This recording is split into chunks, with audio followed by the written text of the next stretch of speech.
Call money వ్యవహారంలో విజయవాడ పోలీసులపైన ఫిర్యాదులు వస్తున్నాయి. కాల్ మనీకి సహకరించారనే ఆరోపణలు వినిపిస్తున్నాయి. దీంతో పలువురు సీఐలపైన చర్యలకు ప్రభుత్వం సిద్ధమైనట్టు సమాచారం. పూర్తి వివరాలు మా కరెస్పాండెంట్ లక్ష్మి అందిస్తారు. లక్ష్మి, చెప్పండి, కాల్ మనీ వ్యవహారంలో విజయవాడ పోలీసుల పేరు కూడా ప్రస్తావిస్తున్నట్లుగా తెలుస్తోంది. దీనికి సంబంధించి మీ దగ్గరున్న లేటెస్ట్ అప్డేట్స్ ఏంటి?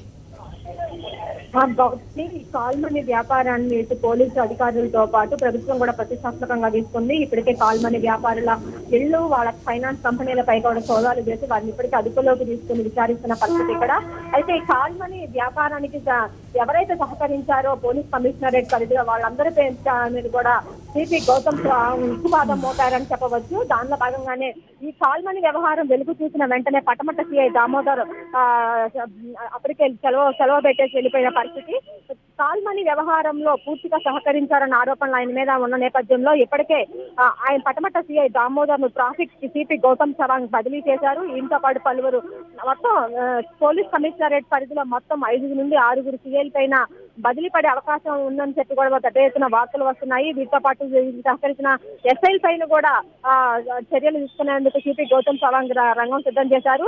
ఎక్కడెక్కడ ఏ ఏరియాల్లో కాల్ మనీకి సంబంధించిన వ్యాపారులకు సిఐలు సహకరించారనే లిస్టును కూడా ఇప్పటికీ ఆయన తెప్పించుకున్నారు. పల బాధితులు ఫిర్యాదు చేసినప్పటికీ కూడా సిఐలు స్పందించలేదు చాలా మంది. అలాంటి సిఐలు ఎవరెవరు ఉన్నారని చెప్పి కూడా ఆయన ఎంక్వైరీ చేశారు. దాని మీద ఒక లిస్టు కూడా తయారు చేశారు. ఆ లిస్టు ప్రకారమే ఎవరెవరు సిఐలు ఉన్నారో వారందరి మీద కూడా బదిలీ పెట్టు రంగం సిద్ధం చేశారు. దీనిలో భాగంగానే మొదటి నుంచి కూడా ఆరోపణలు ఎదుర్కొన్నటువంటి పటమట సిఐ దామోదర్ ను ట్రాఫిక్ కి బదిలీ చేశారు. మొత్తం దీంతో పాటు ఇంకా మొత్తం ఒక 5-6 సిఐలు కూడా బదిలీ పడే అవకాశం ఉందని చెప్పి పెద్ద ఎత్తున ఊహాగానే వినిపిస్తున్నాయి.